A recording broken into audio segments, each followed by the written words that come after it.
Assalamualaikum, selamat datang teman-teman EduLabers di pembahasan tryout reguler 2, pemahaman bacaan dan menulis untuk mata pelajaran TPS khususnya PBM ya, pemahaman bacaan dan menulis di sini.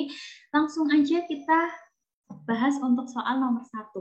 Yang ditanyakan adalah apabila gagasan pada bacaan di atas dipisahkan menjadi 2 paragraf, ya, kelompokkan kalimat-kalimatnya agar gagasan pada masing-masing paragraf padu dan urut. Jadi di situ ada sebuah teks, satu paragraf yang terdiri dari 7 kalimat, kemudian kita disuruh untuk membagi satu paragraf itu menjadi 2. Yang perlu diperhatikan adalah ya di sini di kalimat nomor 4 ya. Kita tulis di sini kalimat 4 itu terdapat konjungsi padahal. Lalu untuk kalimat 6 ya, itu ada konjungsi oleh karena itu. Nah, konjungsi padahal oleh karena itu merupakan konjungsi antar kalimat. Dia tidak bisa diletakkan di awal sebuah paragraf. Jadi di situ masih menjelaskan kalimat sebelumnya. Kalau kalimat 4 itu menjelaskan kalimat ketiga, kalimat 6 menjelaskan kalimat ke-5, sehingga dia tidak bisa diletakkan di awal paragraf. Jadi yang paragraf keduanya itu adalah kalimat 4 dan 6, ya itu salah. Ya, kemudian kalau misalnya satu paragraf itu harus terdiri dari minimal 3 kalimat. Kalau hanya 1 atau 2 aja itu masih kurang ya, minimal itu satu paragraf ada 3 kalimat. Nah, apalagi di pilihan jawaban E ini paragraf keduanya hanya 1 kalimat, itu salah. Jadi di sini yang tidak mungkin adalah yang B, C, dan E. Sekarang kita lihat pilihan jawaban A ini paragraf pertamanya juga terdiri dari 2 kalimat. Ya, jadi di sini kurang tepat. Jawaban yang tepat adalah yang C. Nah, jawabannya adalah yang C. Jadi di sini paragraf 1 terdiri dari kalimat 1, 2, 3, dan 4. Nah, paragraf kedua terdiri dari kalimat 5, 6, dan 7. Ya, jadi paragraf keduanya diawali oleh kalimat nomor 5. Jawabannya adalah yang C. Gitu teman-teman ya. Oke, kita lanjutkan untuk soal nomor 2. Kalimat 7 dalam bacaan di atas mengandung hubungan, kita lihat kalimat 7. Di sini ada konjungsi atau kata hubungnya adalah meskipun.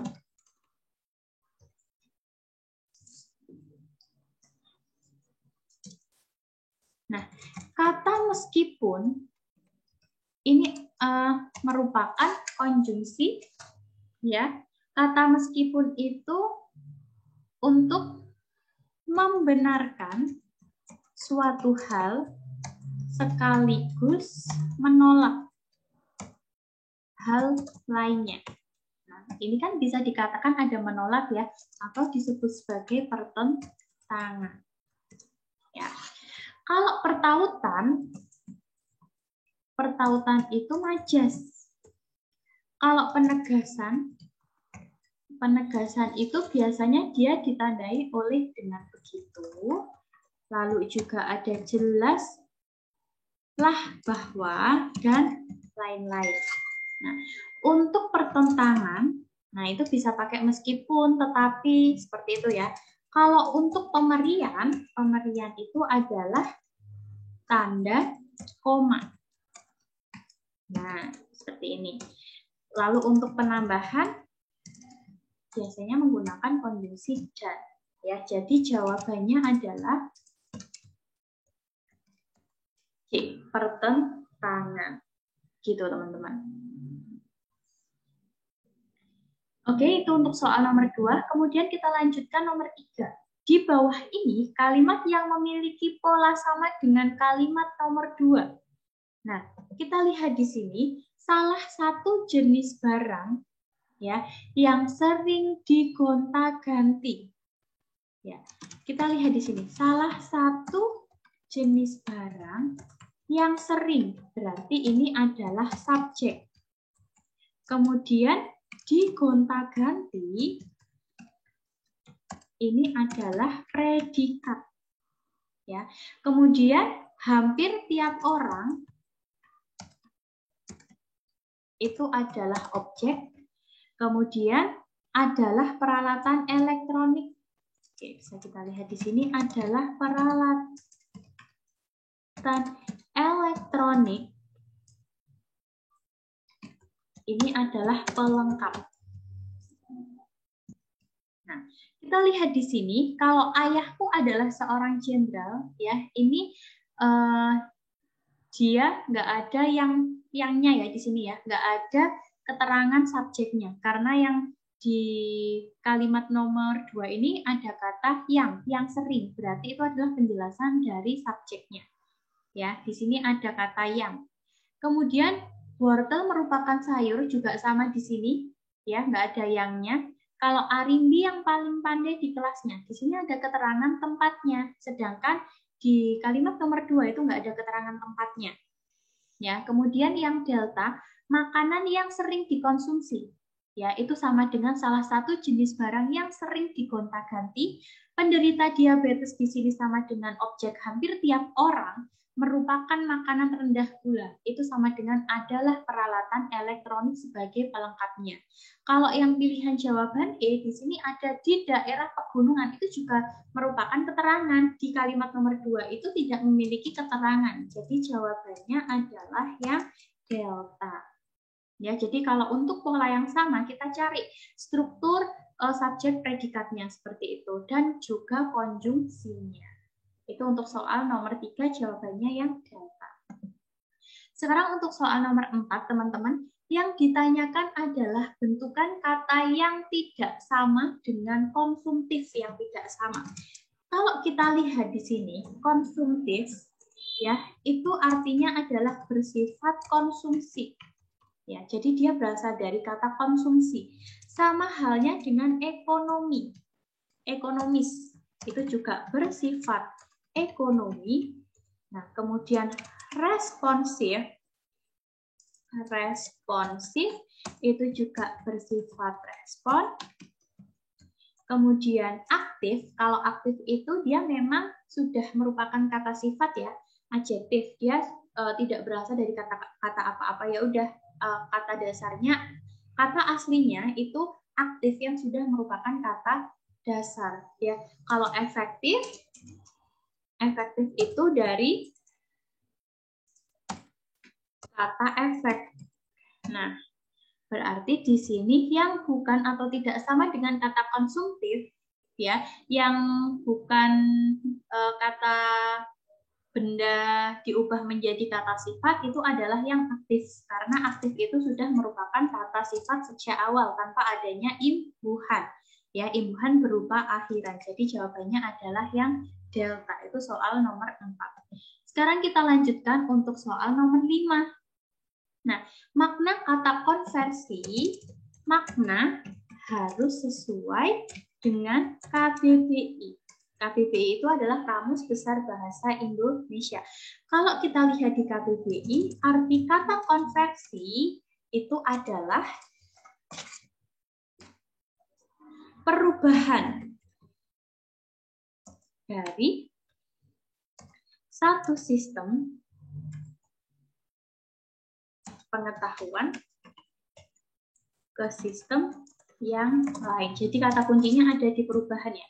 Perubahan dari satu sistem pengetahuan ke sistem yang lain. Jawabannya adalah yang A. Jadi kalau misalnya ada pertanyaan tentang makna kata, kita jawabnya harus sesuai dengan KBBI, yaitu Kamus Besar Bahasa Indonesia. Begitu teman-teman. Jadi konversi itu jawabannya adalah yang A. Itu untuk soal nomor 5. Kita lanjutkan untuk soal nomor 6. Nah, di sini kalimat 3 dan 4 mengandung hubungan apa? Kita lihat di sini ada konjungsi antar kalimat akibatnya.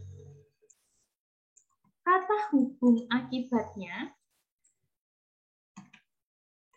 Nah, ini merupakan kata hubung sebab akibat atau nama lainnya adalah konjungsi kausalitas. Jadi di sini menyatakan hubungan sebab akibat. Nah, contoh yang lain apa? Nah, contoh yang lain itu ada sebab, kemudian ada karena, lalu oleh sebab itu, oleh karena itu, dan sehingga. Nah, seperti itu. Jadi yang menyatakan hubungan sebab akibat itu namanya adalah konjungsi kausalitas. Jadi jawabannya adalah yang delta. Gitu teman-teman untuk soal nomor 6. Oke, kita lanjutkan untuk soal nomor 7. Langkah-langkah. Nah, yang ditanyakan adalah langkah-langkah itu merupakan solusi ya. Nah, solusi diletakkan setelah masalah. Biasanya kan masalah dulu baru solusi. Kalau kita lihat di sini kalimat 1 sampai 5 itu sama dengan masalah. Berarti solusinya diletakkan setelah kalimat 5. Nah, itu baru solusi. Nah, kalau langkah-langkah perbaikan dalam mengatasi hama penyakit itu kan merupakan solusi. Berarti dia diletakkan setelah kalimat 5, setelah masalah. Jawabannya adalah yang E. Gitu ya, teman-teman, untuk soal nomor 7. Oke, sekarang untuk soal nomor 8. Agar menjadi logis, kalimat di atas harus diperbaiki dengan cara, nah kita lihat di sini, kalimat baku ya itu harus memiliki subjek dan predikat minimal. Nah, kalau nggak punya subjek atau nggak punya predikat, itu bukan disebut kalimat baku. Kalau kita lihat di sini, kata dalam ya itu menyatakan keterangan. Nah, kalau misalnya dalam usaha perlindungan tanaman padi ini jadi keterangan, tidak terlepas itu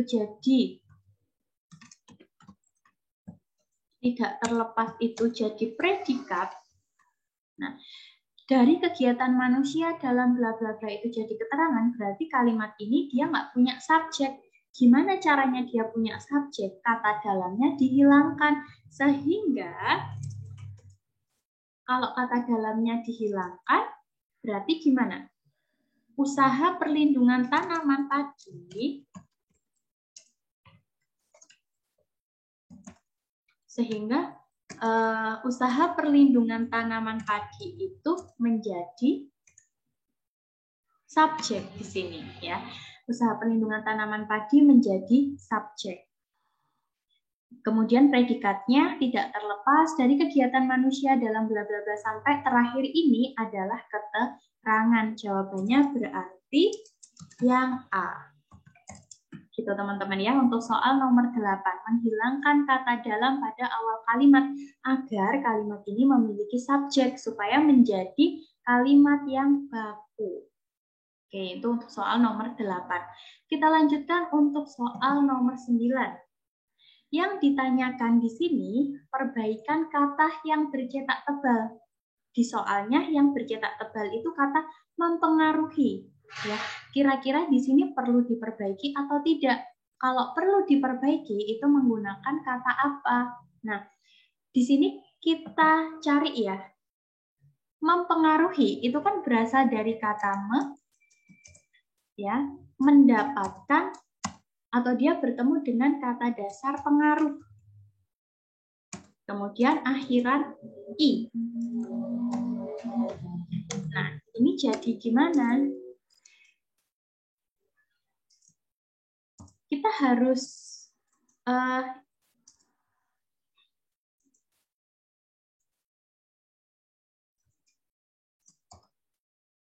nah, ini menjadi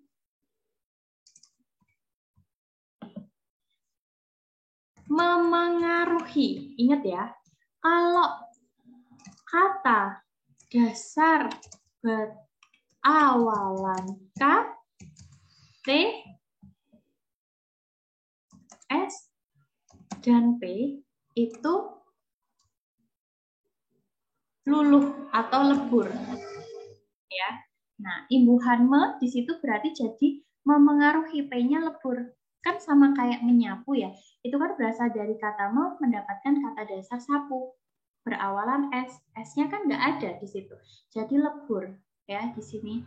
Kita harus tahu kata dasarnya dulu untuk mengetahui nanti penulisannya ketika sudah berimbuhan itu seperti apa. Jadi jawabannya adalah yang C. Nah, itu untuk nomor 9. Kita lanjutkan untuk nomor 10.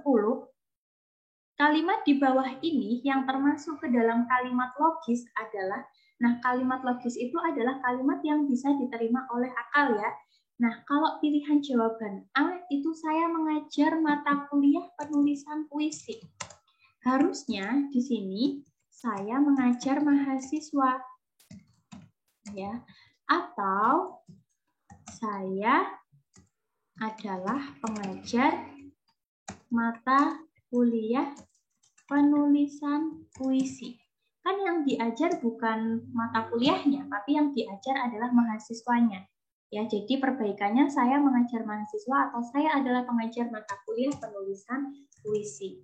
Nah, untuk pilihan Bravo yang B ini waktu dan tempat kami persilakan.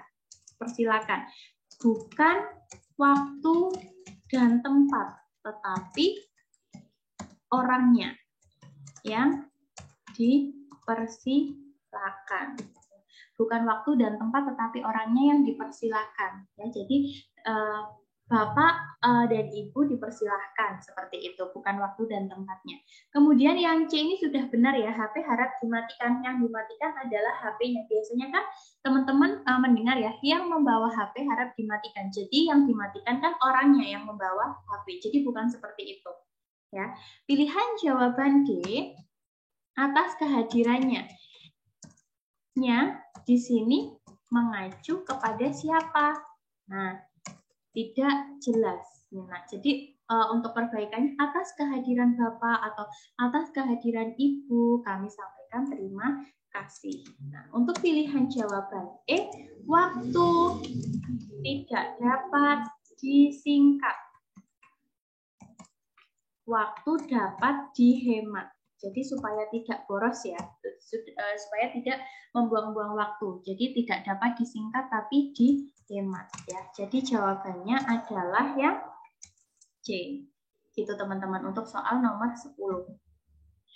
Sekarang untuk soal nomor 11. Nah, pertanyaannya adalah topik. Kita harus tahu dulu ya.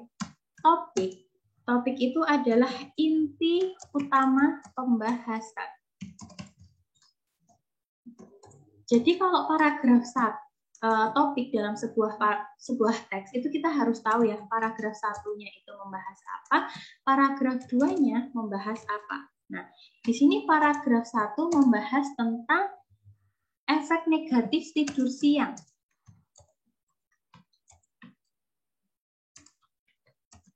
Nah, di sini kan ada tidur siang juga memiliki efek negatif. Pertama, sleep inertia atau fenomena. Nah, kedua, gangguan tidur di malam hari. Untuk paragraf kedua, di sini juga merupakan efek negatif ya, tidur siang. Tidur siang yang terlalu lama mungkin juga dapat mengganggu tidur malam hari. Juga menyebabkan insomnia. Nah, ini juga membahas tentang efek negatif tidur siang. Sehingga jawabannya, topiknya adalah dampak negatif tidur siang. Ya, sama-sama membahas tentang efek negatif atau dampak negatif tidur siang. Di paragraf pertama ini juga memiliki manfaat, tapi manfaatnya tidak dibahas. Ini hanya untuk pengecoh saja, ya. Jadi topiknya atau inti pembahasan utamanya adalah dampak negatif tidur siang. Jawabannya adalah yang udah ya. Dampak negatif tidur siang di sini ada di delta. Oke. Ya, itu untuk soal nomor 11. Sekarang untuk soal nomor 12. Kata berimbuhan yang tidak tepat ditandai oleh kalimat nomor berapa. Nah, kata berimbuhan bisa kita lihat di kalimat 6 di sini, tidur siang sebentar seharusnya tidak dimengaruhi, ya. Kata dimengaruhi seharusnya memengaruhi, ya. Karena kan dia membutuhkan kata kerja aktif, dimengaruhi itu kata kerja pasif, penulisannya juga salah. Seharusnya dipengaruhi, ya. Kalau aktif memengaruhi, di sini membutuhkan kata kerja aktif karena memiliki objek, ya. Jadi jawabannya adalah yang kalimat nomor 6. Kata dimengaruhi seharusnya diganti memengaruhi. Tidur siang sebentar seharusnya tidak memengaruhi kualitas tidur malam bagi kebanyakan orang. Itu untuk soal nomor 12 ya teman-teman. Kita lanjutkan untuk soal nomor 13. Nah, untuk istilah asing, ya, istilah asing harusnya ditulis miring, tidak tebal, ya, tidak perlu diblok, hanya ditulis miring aja. Nah, sleep inertia ini istilah asing yang bermakna sleep inertia itu adalah kondisi atau keadaan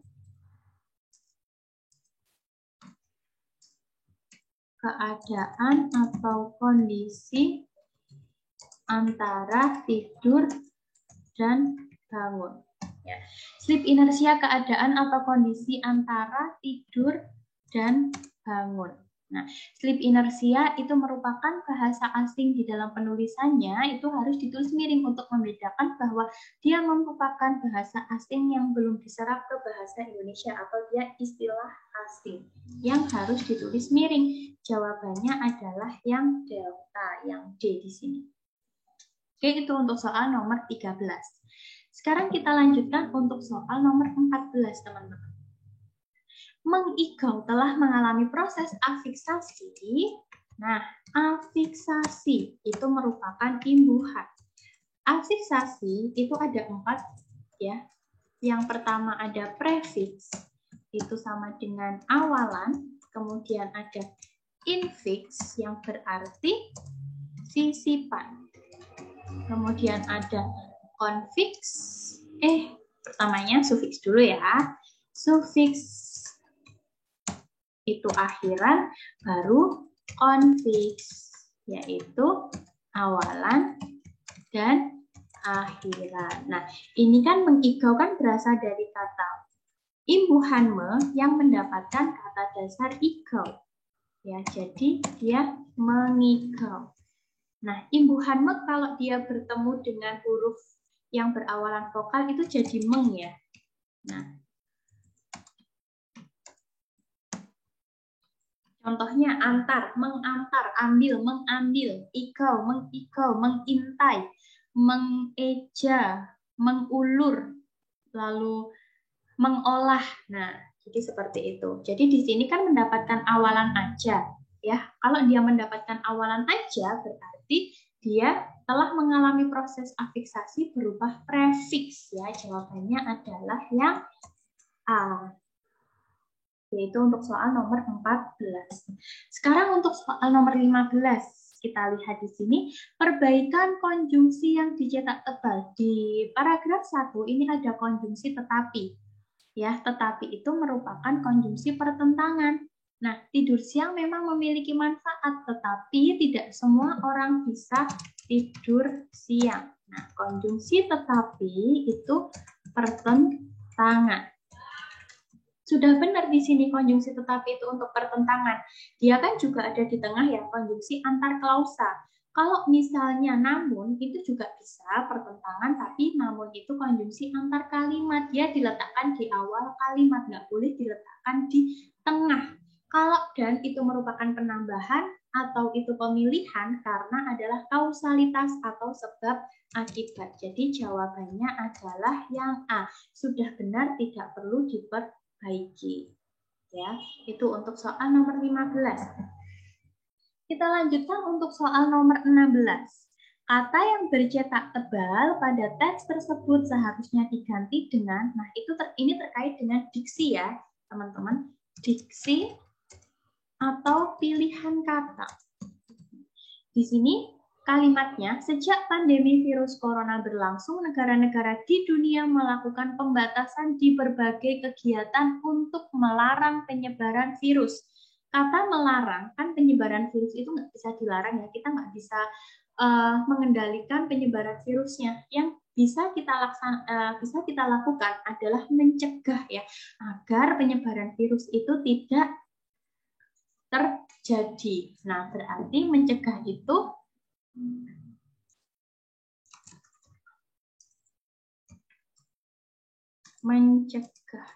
itu artinya adalah menyangkal agar hal tersebut tidak terjadi. Menyangkal agar hal tersebut tidak terjadi. Gitu ya teman-teman. Jadi penyebaran virus itu bisa kita cegah. Kita nggak bisa membunuh penyebarannya, menahan penyebarannya, menutup, mendeteksi karena kan tidak terlihat ya penyebarannya. Tapi yang bisa kita laksanakan adalah mencegah agar hal tersebut tidak terjadi. Jadi diksi atau pilihan kata yang tepat ketika disubstitusikan ke dalam kalimat pertama untuk mengganti kata melarang adalah mencegah. Jawabannya adalah yang bravo. Gitu teman-teman.